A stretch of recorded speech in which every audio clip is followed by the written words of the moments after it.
This episode of the Modern Therapist Survival Guide is sponsored by Center for Discovery. Center for Discovery provides evidence-based treatment for eating disorders, binge eating disorders, mental health, substance use, and co-occurring conditions nationwide.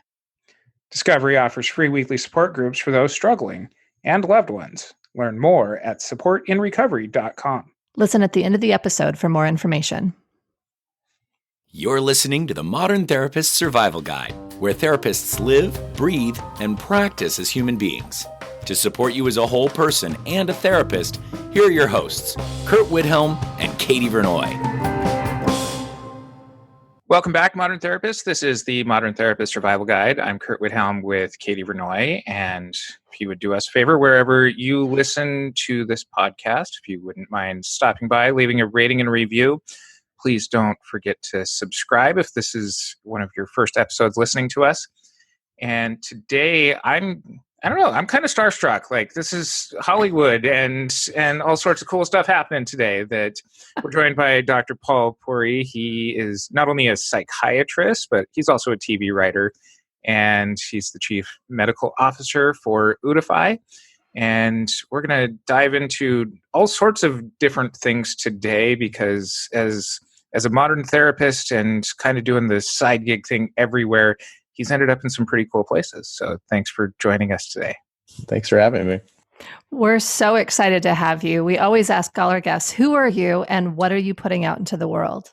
Yeah, I mean, it's such a, like, just listing the things that you list, Kurt, it becomes like a hard to simplify, like who I am and what I'm putting out in the world. I guess I'm doing many things, and I like to think that they're kind of complementary, but the first like professional identity is as like a physician, and then as a psychiatrist, and then sort of as a therapist in my own way, where I did a lot of training in therapy, which not a lot of psychiatrists do. And then along the way was doing, writing and storytelling, and which I think is very, very relevant to therapy and our own personal narratives and sort of how we connect to other people. Along that way, also, I think it's similar to how we end up sort of developing modern approaches to therapy and thinking outside of the box in which we're trained or apprenticed, because I think a lot of people sort of study or learn in an apprenticeship model under another therapist or another person, so that you sort of start to see that whatever you learn in, whatever system you're learning in, is not quite complete, and that you need to learn something more or think beyond that box. And so I was very interested in how to improve the mental health system. So I got on board with this startup, OOTify, which is sort of trying to, we call it a mental health community, but it offers a lot of services, including like matching with a teletherapist and other things. But I think ultimately we're trying to repair kind of the fabric of, this is a broad goal, I know. It's like trying to repair the holes in the fabric of like our society. It's like how we are disconnected, how we have trouble like finding, the right kinds of support. It's, I view it as very lofty. I'm sure Robbie, the CEO, would say like, we have a simple mission and it's this, and a little broader. Anyway, it's a long rambling answer. I think for our long-term listeners, this is, very dear to my heart as far as looking at not only the training and workforce issues that we have going into our field, and also just kind of how that translates out into the broader community. You mentioned something about, not a lot of psychiatrists end up doing kind of the therapy training. And, I think that this is something where almost by necessity that we've kind of become this very fractionalized system of mental health professionals, that just because psychiatrists are the ones that can prescribe the medications, they're the ones, that's all they end up doing in a lot of cases. Yeah, which is really sad to me because, like, if you go back historically, psychiatrists were the main ones doing therapy originally before we really had the range of medications we have now. And there's actually like a branch of sociology that just studies the history of psychiatry and mental health. It's a fascinating like little world. But basically like this thing happened in the 80s where and then the 90s where like reimbursement started to change and people realized they get paid more to just do these brief med visits, and that they weren't really getting paid for therapy the same amount. And so like the economics drove it. And then there was this decade of the brain in the 90s where like the National Institutes of Mental Health said, we're going to research and fund like research of the brain and its biology. And it's like, it became what I think of as like this reductionistic sort of approach. It's like we're brains and bodies, and we lose the nature of like the mind and connection and human like relationships. And so like trainees for like 10, 15, almost 20 years didn't get any real therapy training. It was not in the training for psychiatrists. And that pendulum has started to switch back. So like it is mandated now that you have to get some therapy training, but it's, you know, we have, that leaves this whole generation of psychiatrists out in the world who don't understand it. Yeah, I think that's so interesting because I think so often we end up kind of these two pillars of, medication and therapy. And it ends up really making our work so incomplete. And so the fact that you're kind of pulling that back together, and I saw that you also do hypnosis. I mean, like there's more of a holistic take that you have on therapy that's really exciting. And so I think so many people don't see that because of the history that you're talking about. But I think too often therapists get really concerned when they hear, oh, here's a psychiatrist that does therapy. He's going to steal all of my clients. Yeah, I have a lot of therapist friends and colleagues who it's a very interesting relationship. Like I will do some medication management only for them, or sometimes they'll just send someone over to me for a couple of hypnosis sessions as sort of like a supplement to the work that they're doing. And we just have to be in clear communication so there's not triangulation or any issues like that. But I get it. I mean, it's everybody, everybody, especially in private practice therapy, everybody is working really hard to build a business. And, the nature of someone that does what I do, like that's what they're saying themselves. It's someone who could be doing what I do or does something can feel like competition. And so I really try to carve out relationships where it's like, look, I'd never want to step on any toes. I want to like find a way that if I can be helpful for you, great. If not, we can just, be friends and colleagues. And sometimes people just call me up to like discuss a case, and, I'm happy to be there as a support or resource. I want to go back to something that you said a little bit earlier about the apprenticeship model of training and how that might not necessarily be serving us going into the 21st century, or now that we're 20 years into it. But how do you see this transition into the 21st century bettering training and with a lot of the new tools and technologies and understandings that we have now? I think there's a very interesting opportunity here to sort of get to the nature of what makes therapy work, which there has been research on this, and we're like using this and trying to draw from it in OOTify, and we're using like artificial intelligence algorithms to try and match someone to the right therapist. But I think the nature of, I know a lot of master's level therapists, for example, who train purely psychodynamically, and they didn't get exposed to any other approaches to that, or people who got trained exclusively in CBT, and they got sort of shaken with the what Widhalm calls like the evidence-based boogeyman. It's like, don't even look at other therapies unless it's clearly evidence-based. And it's like the nature of what's researched and what isn't is a little bit of like, it skews the perspective on it, because there's plenty of therapies that I think that are effective, but they're under-researched.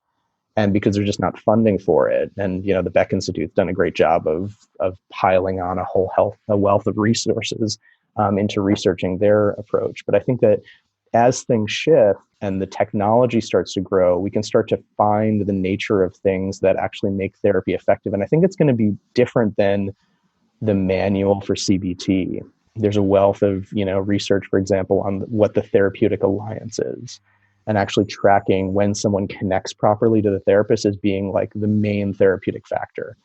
And so how can we learn from that and actually help figure out what's helping that? For example, is there personality factors of the therapist or of the client that is, facilitating that match? And can we improve on that? Can we tell somebody, you're going to fit better with this therapist because of whatever and whatever? It might be style or personality or whatever it is. And so I think there's opportunities there to make the whole field more effective and make therapists feel more effective, so that they don't They're not only trying the one thing that they learned. It's that, I know I'm blathering at this moment. We will let you blather Okay. on this point for multiple episodes, because you're speaking very much to the principles that we stand behind here. So it's the hammer nail analogy. It's like, if all you have is a hammer, then everything looks like a nail. And it's, psychiatrists are notorious for this with medications. And I think that many therapists are notorious, and what gives a lot of therapy the bad reputation is people who try to do the same type of therapy for years when it's not being effective with somebody, and they don't, either because they don't have the skill or the insight or whatever it is, to pivot to something else, or we create an explanatory model like, oh, the person is too personality disordered to actually like benefit from anything other than what I'm doing. So I just need to hold the therapeutic frame for the next 5 years and hope that they benefit. I think that's so cool, because I think when people start talking about automation and technology taking over, and I think there's some, I would have to find it, but some, therapist bot, right? That, how are you feeling? It seems like you might be sad. Those kinds of things. I think people get really scared of the idea of algorithms or evidence-based practices or manualized treatments taking over. But to actually get to a place where an algorithm could help match based on the therapist's personality and the client's personality is kind of exciting, because I think all therapists know this, but I think they undervalue it sometimes, is that the relationship and the therapeutic alliance is the most important thing. But they don't think about, I think, especially, and I was kind of joking earlier about like, you're taking all our clients. I think it's that piece of, in truth, there's enough clients for everybody. Absolutely. Being able to understand that if a client doesn't match in the alliance with me, that's not in their best interest to keep trying to make that work. And if I'm using the wrong nail or the wrong hammer or whatever, like I need to think about, do I shift what I'm doing, or do I move this client to someone who's better suited? And I think really getting into the idea of that matching is the most important thing is really interesting to me. It doesn't necessarily have to be either or. I think, in the nature of like the hammer nail analogy is like, sometimes we do just need a broader toolbox. And, I'm a very big fan of Milton Erickson, if you've heard of him. And he, I've done a lot of training and other stuff at the Erickson Institute. And my favorite quote of his was, there's no such thing as resistance, just an inflexible therapist. And so, wow. Yeah, it's like, okay, can we learn how to be more flexible in terms of our approaches? And sometimes that flexibility might be, we need to pass this person on to somebody else and recognize that it's just not a good fit. And we think about, we're not viewing, like some people approach dating. It's like, oh, I just need to be really good at dating.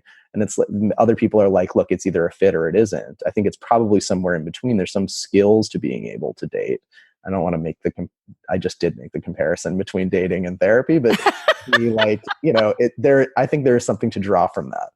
Well, I don't think you're that far off, because it does just come back to that relationship and being able to work on relationships, whether it's within the professional boundaries of therapy or whether it's into the romantic field. That there's a lot of similarities between those, and it does take work on both people's parts to make those relationships work. Yeah, I think that the all relationships require sort of attention, and so I think that it's that's another reason why supervision is good, and getting like a range of supervisors, for example, is rather than just the one supervisor who might be beneficial, but getting a perspective outside of that single perspective, so you don't feel like you're just taking in dogma, if that makes sense. Yeah, I think that's really important. I remember a lot of people who were working in the agency that I was, managing in and doing stuff, and they would complain that they were having different supervisors because it was so confusing to have so many different supervisors. And I was like, I get that it feels very warm and comfortable to have the same supervisor, that you learn to do exactly what they do, and it feels nice because then it becomes very, very like reassuring. But I had so many supervisors, and I think it really helped me to realize that there are just so many different ways that we can practice, and there's things that fit for me and things that don't. And so the fact that I have clients come in and tell me that they feel so different with me because therapy feels good, it feels like they're connected, it feels very different, I think really speaks to that, because I identified who I was as a therapist, not how to play a therapist on TV, right? Like how to be the person that Totally. my supervisor told me to be, and I put on the therapist armor and I go and I do exactly that. I figured out, who am I as a therapist? Totally. I think that like really, that speaks, we don't know each other that well, but that speaks in my mind, Katie, to like your sort of astute, like personal development in terms of like, Jung might call it like individuation, of like you growing to be your own person. I always jump into like the digestion metaphor of like swallow the chicken and spit out the bones. And some people just try to swallow everything whole and it just gets stuck. And it's better to like taste things and explore and figure out what's the best fit for you. And it's okay to take pieces from multiple sites and figure out what the best fit is with your personality and your style. So Katie brought up playing therapy on TV. So I'm going to use that as the now awkward segue into you. I saw what she was doing. I set it up so well, Curt. Why are you making it such an awkward segue? So you have the awkwardness now. Can we just sit in the awkwardness? Just sit with it. Everybody just sit with it. This feels so good. Yeah. So you have worked on a couple of shows, Chicago Med and Instinct. I've unofficially consulted on a bunch of others, but those are the ones I get credit for. Okay. So can there be good therapists on TV? Because I got to imagine for storylines, like good therapy doesn't make good stories. We've really made an effort in Chicago Med to do that, largely because everyone is sort of prioritizing, sort of representing the field well, including Oliver Platt, who's playing like a psychiatrist and the head of psychiatry at this hospital. And we even had for a couple seasons, there was a trainee under him who was sort of learning the ropes. And, there is challenge because you have to have conflict to have drama for the most part. And so like, in order to do that, you have to have people fighting over things and maybe people who are a little bit wrong or who are overstepping. And so it becomes a little challenging to do it consistently and make it interesting. I think a lot of times therapists are used as sort of call like an exposition device. It's just somewhere where someone can talk out their thoughts and get it out and get sort of story points landed. But to represent a therapist well, I think is a great service when it can be done. And I think we've made a real effort to do it. And I think there's been sort of a shift in the industry towards that. For a long time, like therapists were the villains, or they always had to sleep with their clients, or it was the stuff that was kind of ridiculous and represented us badly. So everybody thought we were either like can't be trusted or going to take advantage. Like they expect like some type of a sexual relationship or like something. It's incredibly distorting to the field. Yeah. And I think it's something where even with, I think the efforts that you're talking about, and I appreciate your work in this, it's really disheartening because it furthers mental health stigma and it furthers this idea that, I don't even know, like that therapy is last resort because it's a dangerous place, and that's just awful. I don't have a question. That's just awful. No, I totally agree. I think it's, what I think has been interesting in the last 5 years, maybe a little bit longer, is this, like the portrayals of mental illness have gotten much richer and like more complex. The therapists hit or miss in terms of like the representation of that. And so, because I think, just watching someone solve their problems in a therapy session is not necessarily dramatic. We want to see them go out and do it in the world. So that's sort of the conceit to it. But I think that every so often you get sort of basically therapists become like the wise man character who weigh in on things, and they become like a guide for the character on their journey. And I think that that's beneficial when it happens. And then all the other ones become, for so many people who they're suffering, they're struggling with something, and they have no personal experience with therapy. All they see is on what's on TV. It has a tremendous impact on the public health. And so I think about I used to get this interview question. It's like, because I used to do like these commentaries for like Vulture and stuff about TV characters before I was actually writing. I was just officially. And people are like, should people have a responsibility to portray, mental health accurately on TV?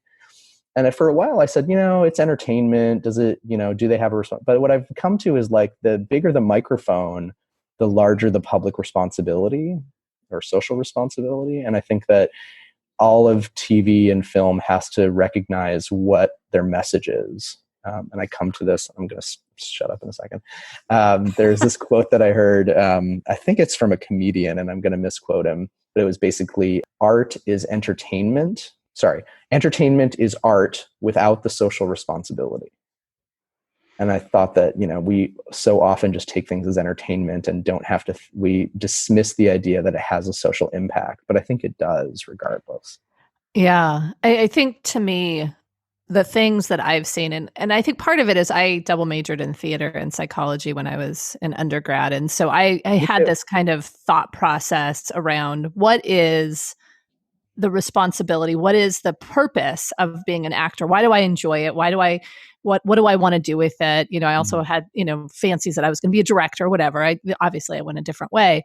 But I think to me, the things that I really held on to were the facts that when we look at what has been portrayed, whether it's an African-American president or, there's more women getting roles and taking on different types of jobs and kind of actually trying to get to a place where we're portraying more people of color in a lot of different roles and not just as the villain, for example, or not just as, whatever, something that is very either stereotypical or demeaning or whatever, those types of things, that we actually start to see social change. It gives people a concrete way to look at things. And so for me, there is an opportunity in art to help shift society. And I think that we devalue it when it just becomes entertainment, when it's just purient. It's just like, it's this thing of like, oh my goodness, we have, we have this therapist that is sleeping with the client, or we have a fatal attraction kind of woman that's being, it's terrifying men. And I think it's something where it's terrifying. It's titillating, but it's not real life. And I think I really appreciate that you're moving into that space too, of like, how do we actually use these types of things for social change that actually help us become better people? 100%. I think I'm not sure I have anything I can even add to that. I mean, honestly, you hit it. It's the aspects of how we impact social change. And there's a very active conversation going on finally within the industry about like, what does representation within film and TV actually affect the culture? And, there's sort of two sides, which is, should we at least be representing what exists in the world in terms of like, racial and ethnic variety, if not, just differences. And, that I think that includes what the actual problems that people are going through. And then, the other side is, should we be trying to be progressive and actually impacting society by what we represent in the stories we tell in terms of changing people's minds about things? And I think it's interesting because there's the other side that I think the counterforces to that is this sort of mentality. It's like limiting beliefs in terms of other certain therapy systems, where people say like, well, viewers aren't really interested in that. Or viewers don't want, it's like it came up with female protagonists for years. It's like viewers don't want to see a female protagonist. That's what executives thought. And writers bought into it and directors bought into it. And it just maintained a status quo for a while. And now, you have, I think there was a study that came out that all of the biggest like earning films in the last year had female protagonists. It was just some ridiculous number. It's like, okay, the numbers are speaking for themselves finally, and people are paying attention. In some ways, kind of that hierarchy that you're talking about in Hollywood is also kind of this hierarchy that we have been experiencing in mental health, as far as kind of these thought leaders pushing things out there, or researchers or whoever it is who have an idea to sell and continue to research and be able to make their name off of, that then seeps its way into the education system. And we end up just kind of educating therapists in kind of the same way. And what you're talking about is kind of developing this critical mass at the writer, director, actor level to kind of be able to change this. Do you see that same opportunity in mental health, and where do you think that kind of starts? I do, but I think it has to start with the therapists becoming sort of critical and active learners, in terms of like, we need to find better ways to discern out what actual types of therapy we should be learning and what we shouldn't. And we need sort of criteria or metrics to be able to judge that, because we are so influenced by relationships, we are influenced by what the people we're close to or the people we look up to recommend. And so we go kind of whole hog into that. And so we need some other criteria to be able to judge what we should be accessing and learning. And I think I think the opportunity is there, but I think it's still really a work in progress to figure out what that criteria is. We're trying to do it at OOTify by using, essentially, we're drawing from like 1,000 different research studies to sort of try to discern what makes therapy effective in terms of the matching or otherwise, and so on and so on. And then using like some machine learning with that to be able to then help the matching process. But, this is like a different thing than doing a randomized clinical trial. And I think that the individual it requires a little bit of sort of, I don't know if ownership is the right word, but like sort of self-agency and saying like, I'm going to look beyond what's right in front of me. And I need to assess what else is out there, because the counterpoint to this is that as people are branding themselves, as people are working so hard to develop the private practice and diversifying, we end up with a lot of kind of noise. We end up with like, there's 1,000 different kinds of therapy out there, and it's harder for people to then discern what am I actually looking at and how to navigate so many choices. I'm just thinking because I think that, to me, in looking at setting up a brand, that's part of how I think therapists get their mind around having to do it is I need to express what it would be like to work with me. And that's unique because I'm a unique individual. But it can be, I think, very overwhelming in the marketplace or it just becomes, who do I like on their website, or whose videos do I enjoy watching, or whatever it is. I think consumers could go completely the other way. But yeah, I think there's something where there isn't really, unless consumers start understanding what CBT is and EMDR, which they do to a certain extent, but do they know what DBT is? Well, if they've been told, do they know what existential psychotherapy is, Right. And do they even know how to assess, is that what I need or not? I think which the level of sophistication that we can't really expect from them. No. And I think that's part of what our jobs are, right? Like, and I don't know, and from what you're talking about, and I agree, I don't know that we're doing it that well, because it's like, well, if I'm an existential psychotherapist, that's what I'm going to do. Right. Right.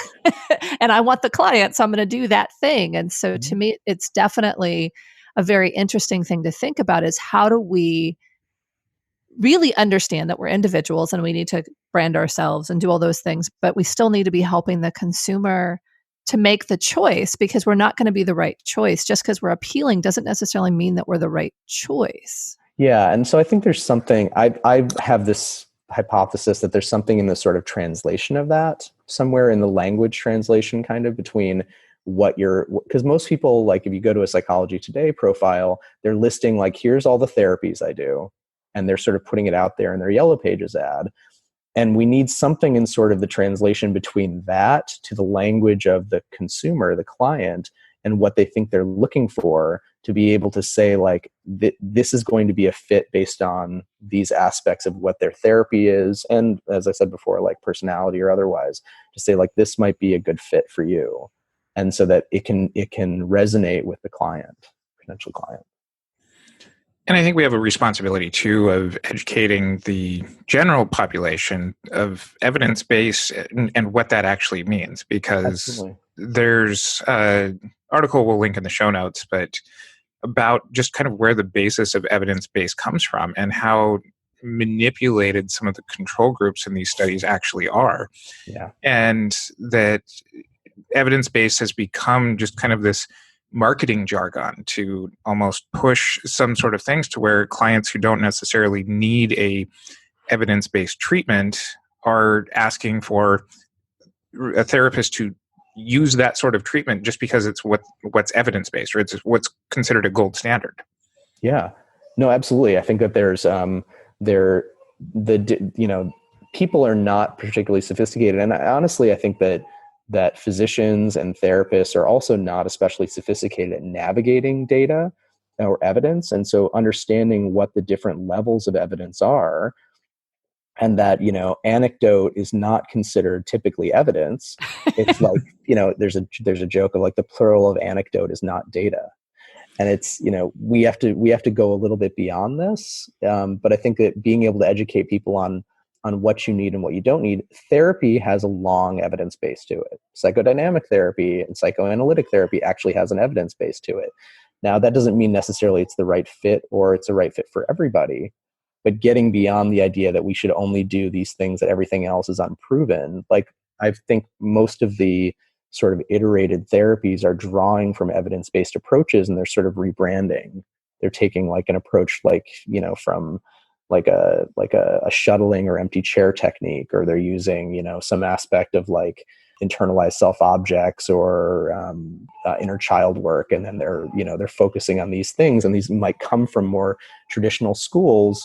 But the fact that it is not, newly studied is sort of missing the point. And I think that's, it's part of the problem that maybe we're all contributing to when we're trying to rebrand a new therapy. Is like, it's not going to be evidence-based, but people you're getting beyond the language of what the general consumer understands. So I'm looking at the time, and I really am interested. I'm totally changing the subject, not even an awkward transition, just a total transition. The hard left turn here. The hard left turn, because we're running out of time, and I want to pick your brain about this idea that as clinicians, we have something to offer in changing the social landscape. And part of that can be in writing for TV, that kind of stuff. And so I'm really fascinated with how you did that, what recommendations you have for therapists if they want to kind of expand their voice beyond the one-to-one work in their office. Sorry, I also hear my daughter is, I don't know if you can hear her, hopefully not. She's wailing in the background a little bit. I think it's really important. Like, I think one of my first blog posts was essentially, should my therapist be blogging? Because we have this sort of idea that the therapist is supposed to stay in their contained 2-chair office and not go outside and not be a person and not have perspectives on things. And I think that is driven by psychoanalytic sort of ego psychology blank screen model of like, we shouldn't really be people, and that doesn't really serve the clients to create real relationships. That's almost a tangent. To come back to your actual question, I think it's important that we do weigh in on things in terms of bringing higher levels of education to all kinds of things, whether it's, politicians with narcissism, or it's about, the nature of repetition compulsion and how we repeat certain cycles in our life, and people can start to understand that that's what they're doing. The nature of, addiction or substance use disorders or whatever it is that we have some particular insight into, I view it as a little bit more of a public health responsibility to use that. Now, I temper that a little bit, because I think that we also have a draw. There is a power dynamic in our roles in the world. And I think we have to be mindful of that we are not sort of weighing in unsolicited.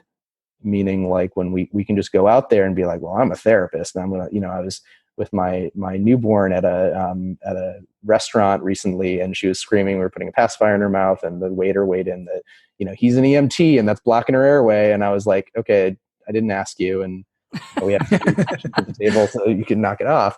But I think it's the nature of like having expertise. It feels good to be able to help, and so I think we have to be mindful of not just going out and just like, laying out our expertise everywhere, but trying to, do it where sort of strategically where it will actually benefit the world, and making sure that if we get a signal like that's not wanted, that we back off. I think that has to be a side. But beyond that, it becomes anywhere. I think that, whether it's telling your own stories is appropriate.